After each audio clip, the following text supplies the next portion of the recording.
right, good nerve Shabbos. Wanted to share some more stories about the Pittsburgher Rebbe, Zecher Tzadik Livrocha. Such a lovely, lovely Rebbe, and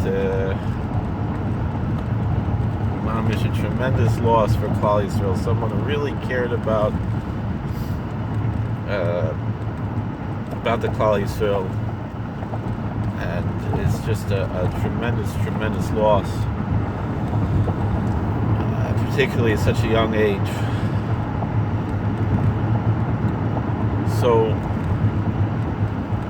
the Pittsburgher Rebbe, Zecher Tzadik Livrocha, previous Pittsburgher Rebbe, the Piskama Yoraisa, had beautiful Divrei Torah, just wonderful, wonderful, relatable, interesting. He had everything going for him, and it's just a shame. Anyway, I look at Pittsburgher Rebbe. More memories I had, just was saying, we were there Shabbos, and I remember, the Bachrim reaching for the cholent with their hands, with their bare hands, to get shrine from the Rebbe,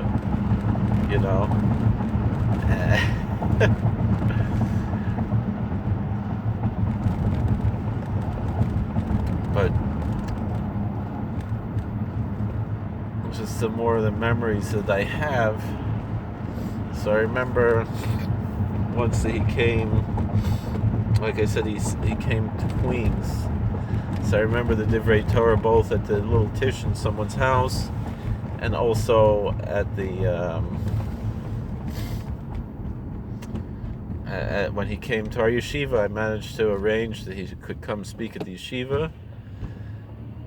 And I remember when he came to the yeshiva, he saw it's at Lander College for Men. He said, "Oh my goodness, I heard that some of the Gedolim were against going to college."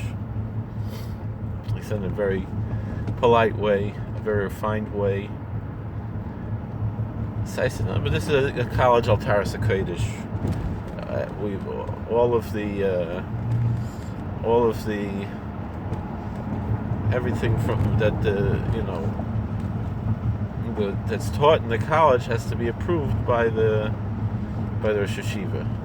So it's a nafkamina between Lander College and YU, was that in YU any professor could teach whatever they want, even if it's mamish kfira, which is what our Rosh Yeshiva, Baba Braunspiegel, soll gesund sein. He remembered, mamish here in kfira when he was in YU. And he said in Lander College you don't have such a thing.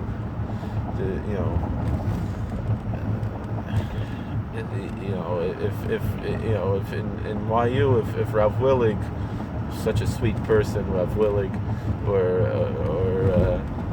if Herschel Schechter, a big Talmud Chochem, if one of them would say to a professor, "You can't teach that," they would laugh at you, So anyway. Or even if they would, I guess who's the president now, Richard Joel or Ari Berman or someone, if they would tell one of them that you can't teach it, they would laugh. Right? It's two different things. Whereas in Lander College, it's all Altaras HaKodesh, and even Gedolim who were very much against college and who were against Turo College, even against women going to Turo College, they gave Haskama for Lander College. I'm thinking of Rebellia Shveiz, who was very against college b'chlal, and then we had but our dean is a Talmud of his, so he learned in Philly, and he actually got a bracha from Rebellia for this. So anyway.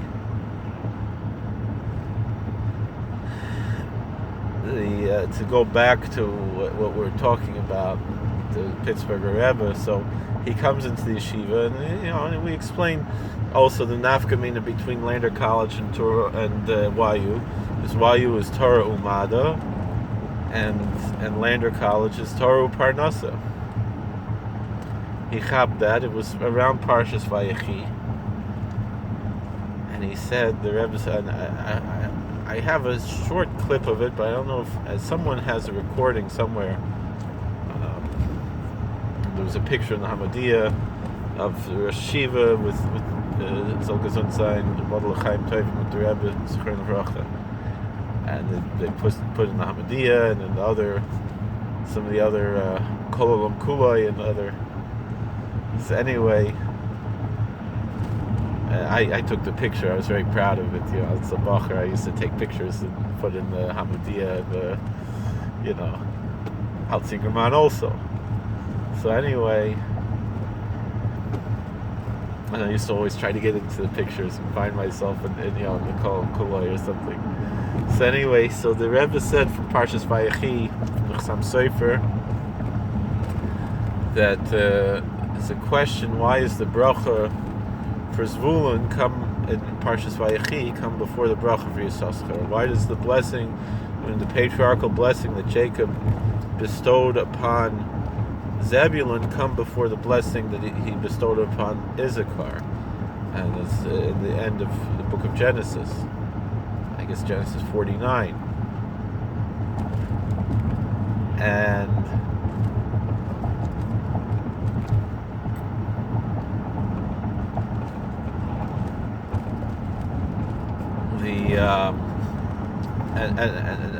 I should explain that the Jewish tradition teaches that the tribe of Issachar and the tribe of Zebulun had a very special relationship, a symbiotic relationship, so to speak. That the Zebulunites were merchants, and they lived on the sea, and they were sailors and merchants, and they were wealthy, and they would financially support the scholars of the tribe of Issachar.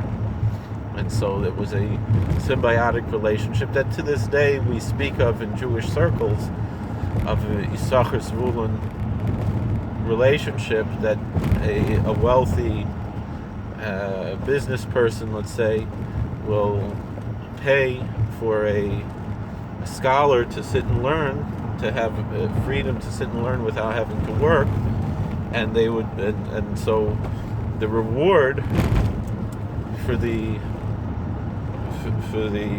scholarship and the piety doesn't mean that the business person doesn't have to learn himself. He also has to learn, but the merit, the spiritual merit of this pious study and this devotion will go. Obviously, he doesn't lose his own reward, but the benefactor, the patron, will reap a spiritual reward for this. But then the question that the Chassam Sofer brings is, why would the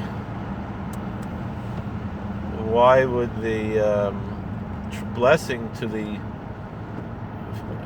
wealthy entrepreneur go before the blessing of the pious scholar? And the answer he gives is as follows. He said, and it's something the Chofetz Chaim says the same thing, that essentially a person who works for a living, and after work he goes to shul, and after shul he goes to a shir, and so he stays in Torah.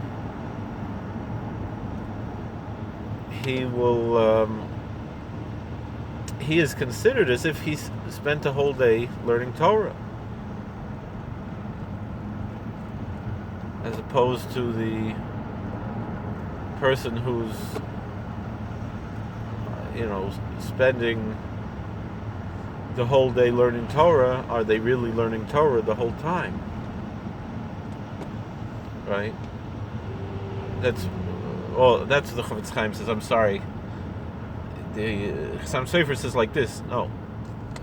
He said that the wealthy person, so forget, that's not what the Chassam Sofer said, and that's not what the Rebbe said.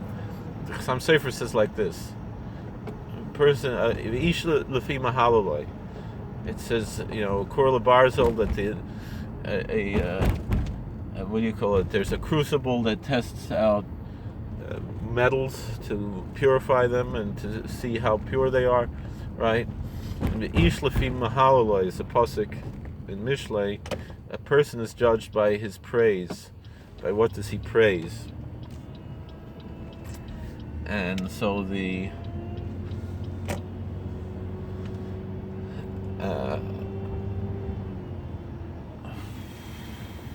I guess that guy can't decide what he is. He's got both Trump and Biden signs. Maybe it's a husband and wife who are fighting. Anyway, so if a person is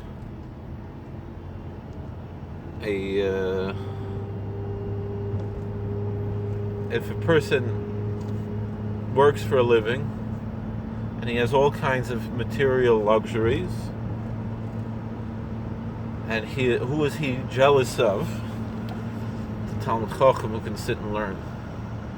He remembers what it was like as a bacher, sitting and learning, and he wishes that he could go back to that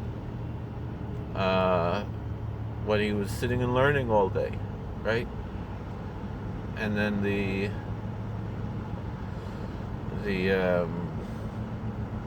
Talmud Chacham, he's sitting and learning all day, right? And he's jealous of the wealthy man because he has all kinds of material luxuries, right?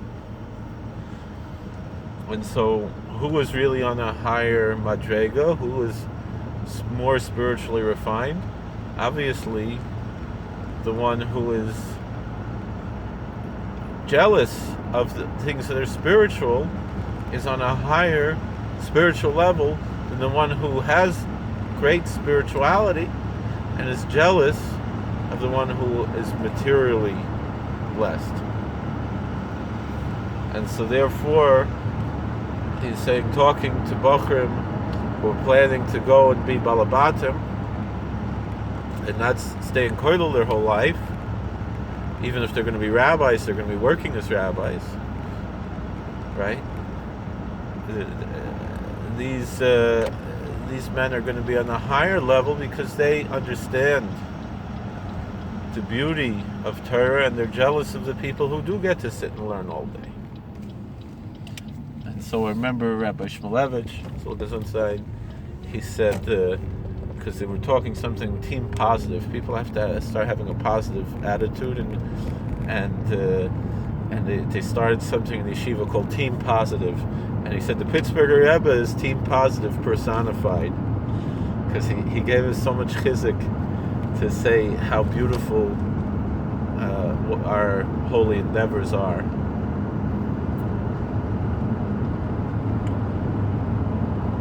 So I remember at someone's house when the Balabatim in Queens, they had a little tish,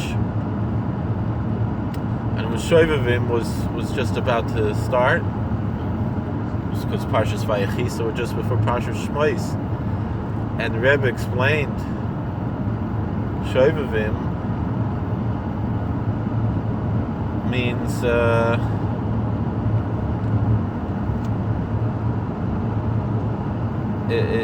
it's different. It's a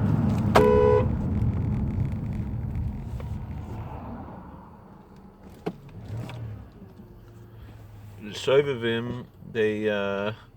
It's a time to do tshuva, right? For those who know, it's 6 weeks. The first 6 weeks, or maybe more if it's a leap year. Shoivavim Tat. That we read it's 8 weeks. That we read the book of Exodus liturgically in the synagogue is a time of penitence and fasting and devotion. And the thing is, it's not mentioned anywhere, right?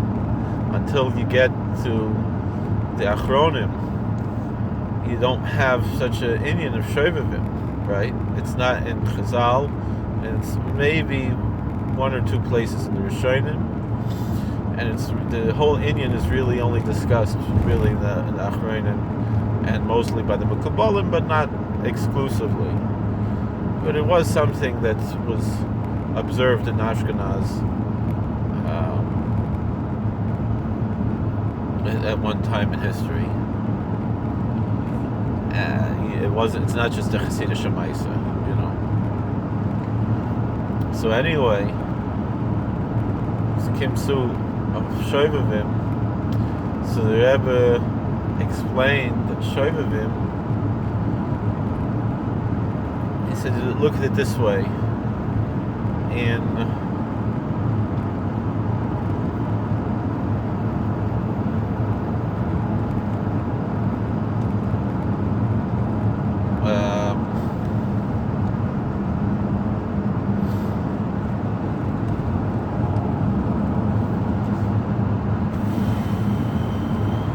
Let's talk about it again.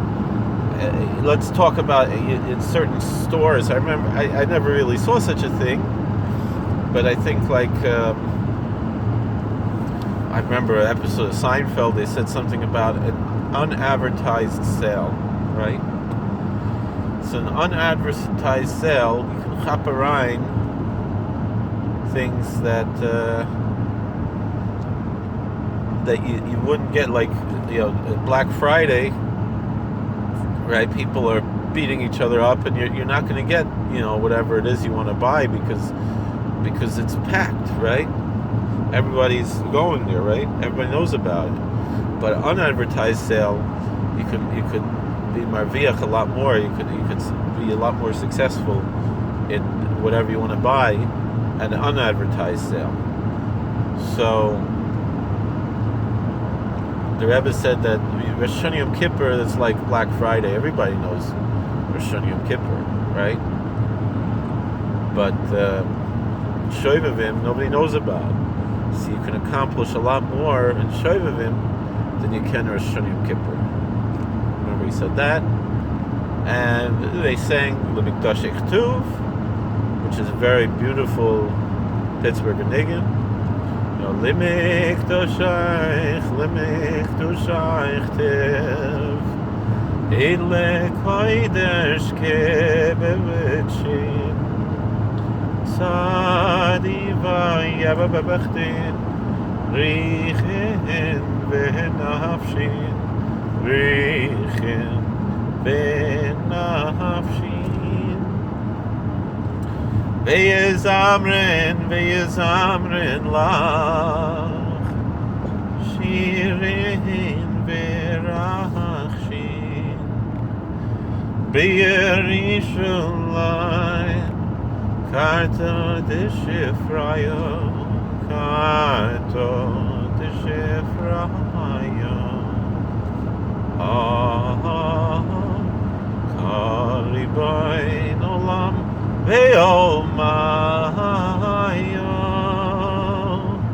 Anti Malko Melech Malchayo Oivan Geveyirtaich Ve'besimhayo Shvar Kodamach Lehachvayo.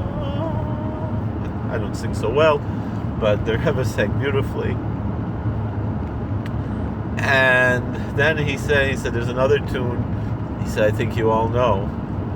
Yismechi hashomayim, Yismechi hashomayim, Yismechi hashomayim, V'sugal haaretz. I remember I bought a tape back when you had tapes, audio cassettes.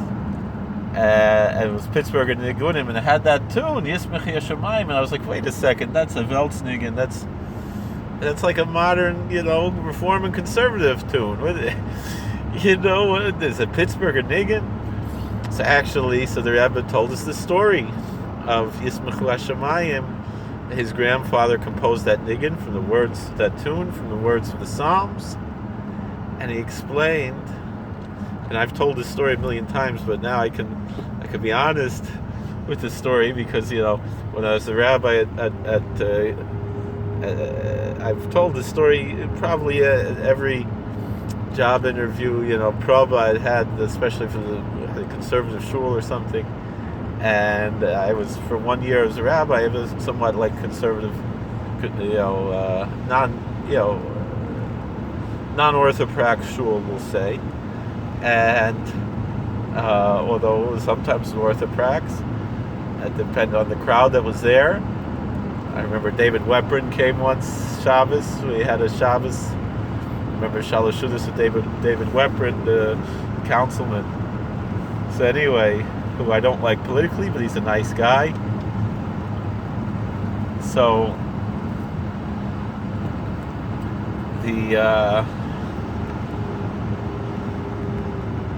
the Rebbe explained his grandfather got a phone call in Pittsburgh from Florida,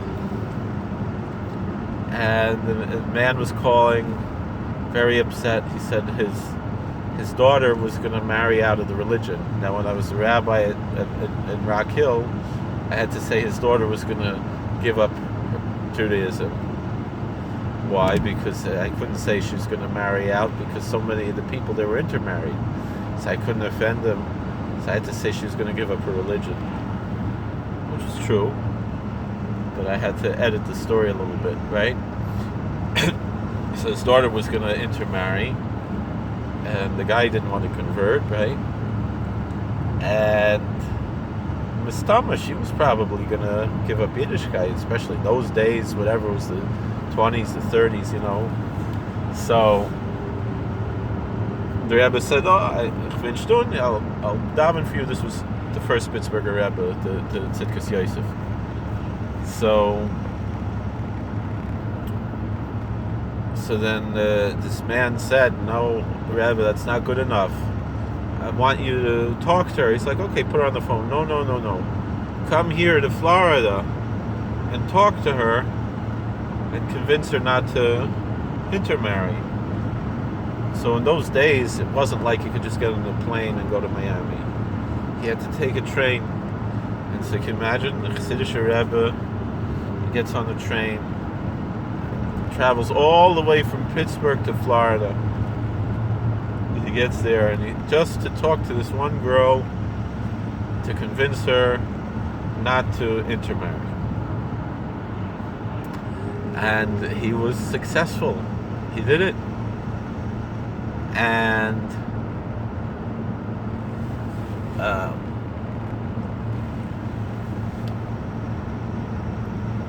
so he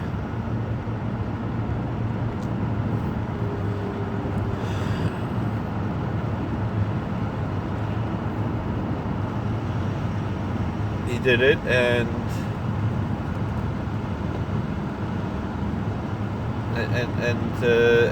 he's convinced her not to intermarry. And so he's on the train going back to Pittsburgh, and he said he was so happy he composed this tune, Yismachu Hashemayim, that the whole world knows, right? And he said the reason why that tune became so popular and well known was because the joy that he felt at that accomplishment was so great. So that's the. Remember, he used to give out the little medallion with the letter Hey on it from the Ramban, taught that this is Segula. I never got one from him. I always wanted one, and I think he said I didn't need one. A lot of guys would say they would need that, and I always wanted one from him, and I never got it. And even if I had to pay for it, so I'd pay for it. And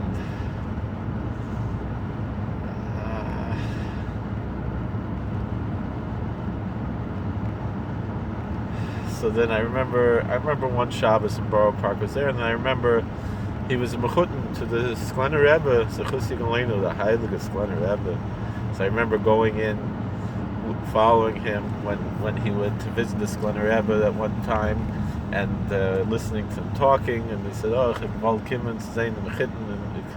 and then he said, everybody leave, and he just wanted to be alone, the two of them, and so they were left. So we don't know. And then I waited till after that, wherever he was going, and to go to see him. And I'm sitting there, and I was dressed Chassidish bacher by then, I was a chosin already, and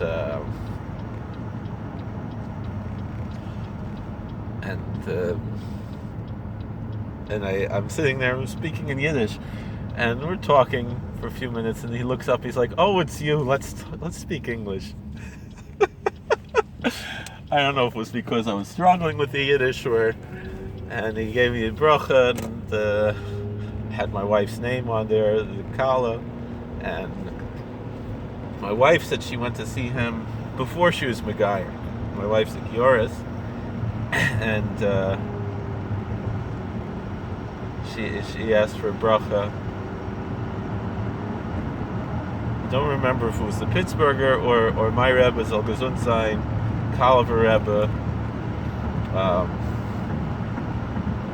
who said that you should have strength to keep the mitzvahs. But my wife said that when she saw the Pittsburgher Rebbe, he was very tired. He was pretty much asleep.